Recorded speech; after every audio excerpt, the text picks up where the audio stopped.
Okay guys, this is what we have in mind. Got myself the gasket off the engine. Holes a little smaller than required, but that's fine. Good template. Traced onto some 3/16 plate.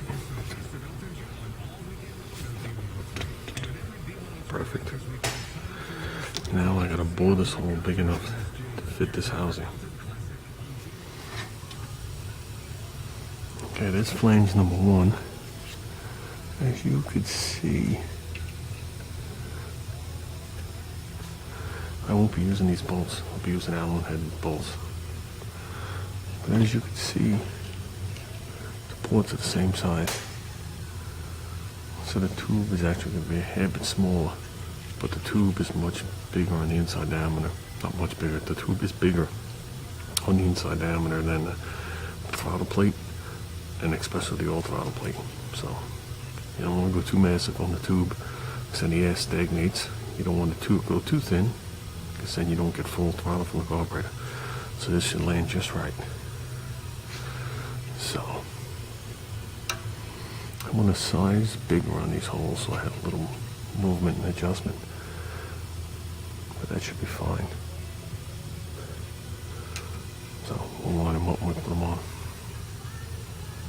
I know another trick I always used was, if you put a washer on here that touches the tube, it helps to center it. So now let's work on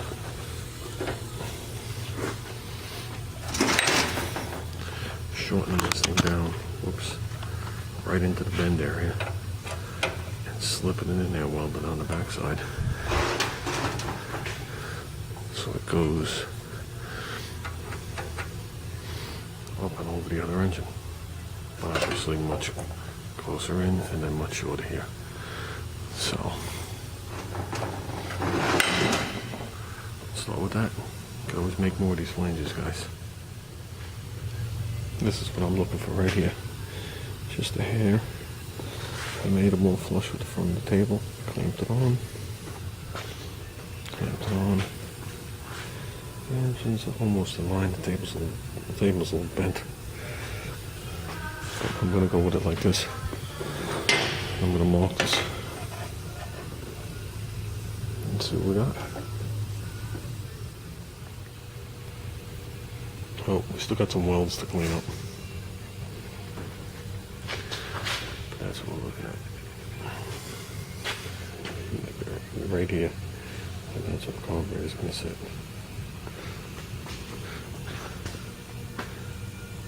I leaned it away from the spark plug. So, and these only work with Allen keys. The head's just not the hit there. I could definitely clean that. What I did was I had to sit the tube in there sideways. I was able to get almost 180 degrees on the inside. And I tacked it a couple places. And then I welded the outside in little bits. So I just have to go in there and clean the inside a little bit. Because on one spot there was a gap, and I filled it from the bottom side so I could weld the top. And I just gotta go in there like a little rotary Dremel. But I machined the surface flat. So I also want to put a stay on here, triangulate it, but something that comes around with a clamp or something. So just to, well, it's not tight, but just to keep it from cracking. Even though it's not thin wall, it's normal wall tube, it's a handlebar, it's not conduit. So now I gotta match that one. Even though the black won't be off just a hair. Because I don't have to worry about this.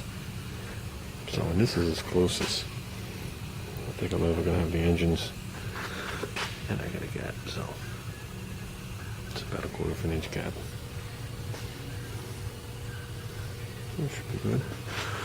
It seems to be laying pretty much flat. Okay. They're almost the same. This one I'd like to come out a hair more, made the turn. This one I made tighter. I had to. But it just makes it very hard to weld, so this one I just brought out. Probably only difference in a 1/4 inch. I don't think it's such a big deal. It's tacked on. Did my best to line them up. Like I said, they're going to be much shorter. Maybe show them down to like here.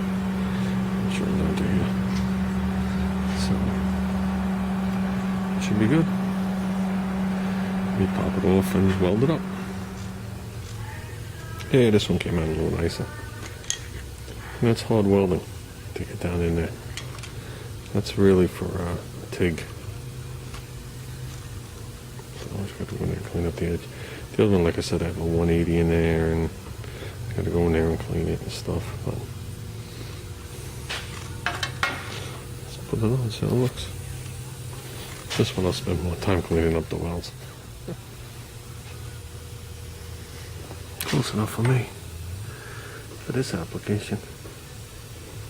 So, come on. So each one has one bolt in it, but the other bolt holes lined up. These are definitely going to require Allen keys, or maybe a modified washer, you know, with a D-slot in it. But I'm not leaving them chrome, obviously. Do them like a cast color. So, pretty cool. Carburetor should fit in here. Let's hope. We can go measure the other one. Let me go get the other one. Okay, the carburetor should be this size. Let's go from the bottom of the bolt to the center of the bolt. Going up and down. Give it 2 inches because it's a hair less.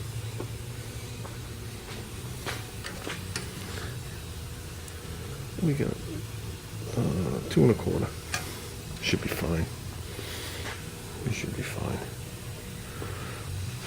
So, okay, guys. I gotta clean up. It's 4 o'clock. It's 10 after 4. I gotta be here by 5. They close the dealer at 5. And that's it. I'm locked in. Period. Oh no.